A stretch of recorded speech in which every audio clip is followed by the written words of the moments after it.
Chinese government's intention is very clear. They want to get rid of the Uyghur Islam. They wanted to get rid of Uyghur ethnic heritage. It's very simple and very clear. In Western China, a large minority are silenced as they're brutally subjugated by the state. And most of the world leaders, they're not even batting an eye.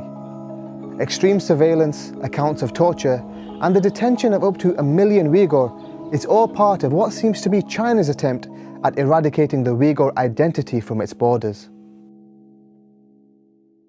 Descendants of Turkic peoples, the Uighur are part European and part Central Asian.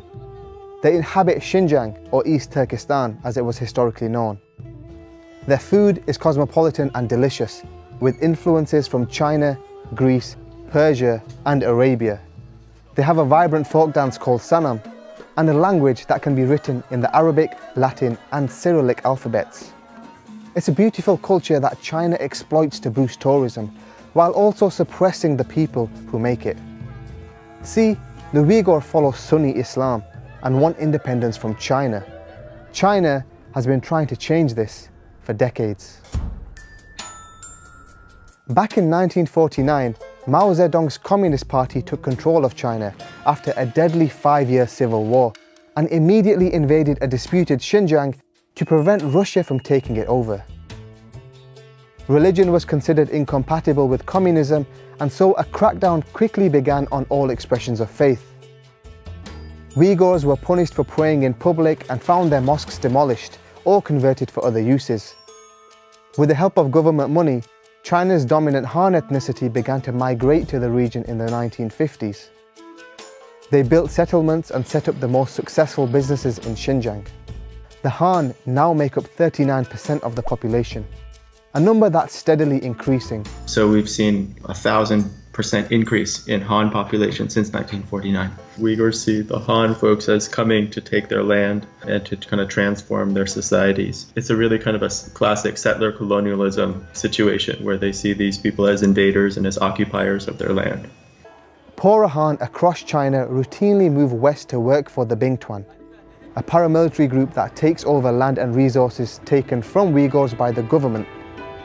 Established in 1954 by Mao, the original Bingtuan were soldier farmers, off-duty servicemen who were put in Xinjiang to defend the province from Russia.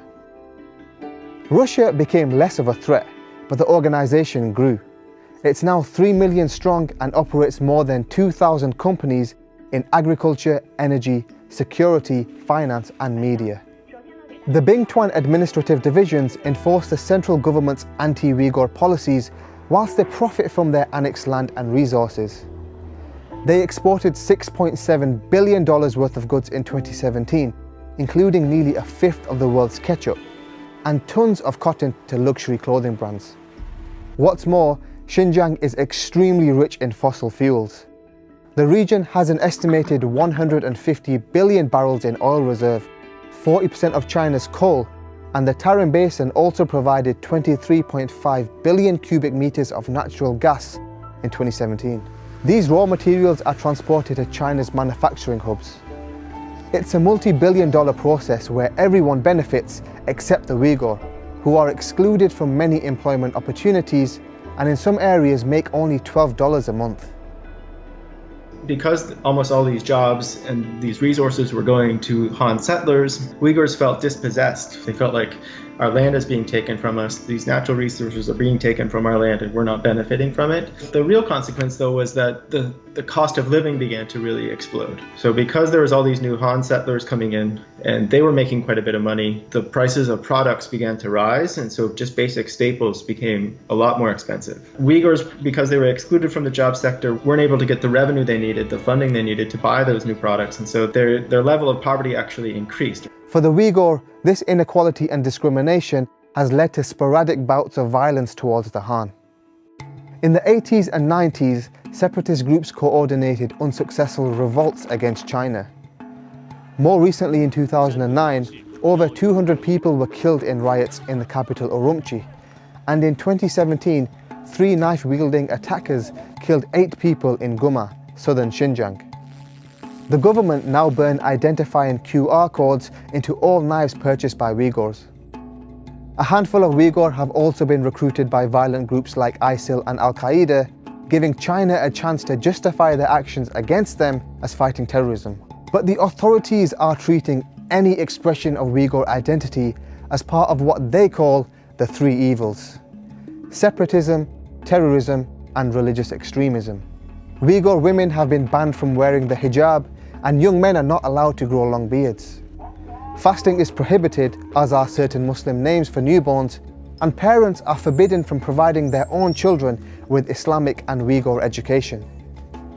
Youth under 18 are not allowed in mosques during sermons, and the Quran itself must be approved by the state, meaning the text is altered to fit the Communist Party's ideology. The Hajj pilgrimage is also not permitted, as there's restricted freedom of movement.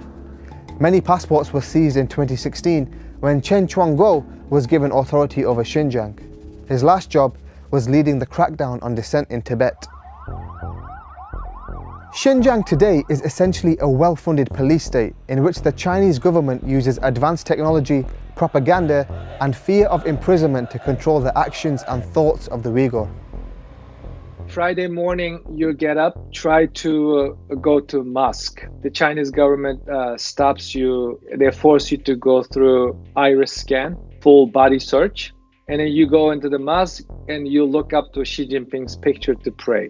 You're not supposed to have somebody's image in the mosque, but they worship the red flag and Xi Jinping's picture in the mosques.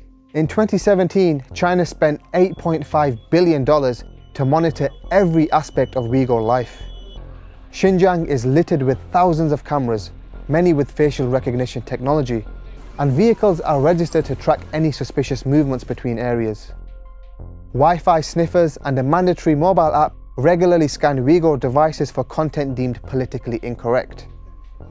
Uyghur are forced to provide DNA samples, biometric data, and personal information on their religious lifestyle and relationships. The state then decides whether they're safe, and the information is tied to an ID card that must be presented at checkpoints, fuel stations, and even supermarkets. The Uyghurs who are found to be not safe are sent to prison or to re-education camps. Human rights groups report that there are over 1 million Uyghurs in these internment camps. China calls them vocational training centers.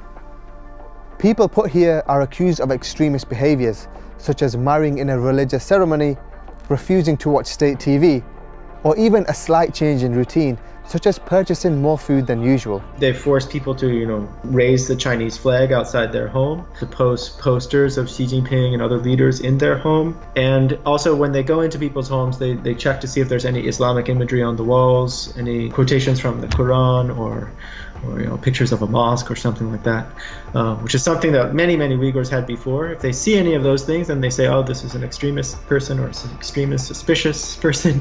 Sessions in the camps include praising President Xi Jinping, studying communist propaganda, and criticizing their own Uyghur language, culture, and religion. There have also been accounts of people being tortured, beaten, and even killed in these camps. China denies any breach of human rights. 当前新疆社会大局稳定，经济发展势头良好，各民族人民和谐相处，享有充分的宗教信仰自由。 But according to WikiLeaks, China successfully lobbied Saudi Arabia, Egypt, and others to prevent them from releasing statements on the treatment of Uyghur after the Urumqi riots of 2009. That may explain the lack of global condemnation, but there could be another reason why countries are failing to speak up. China is in the preliminary stages of the multi-trillion-dollar Belt and Road Initiative.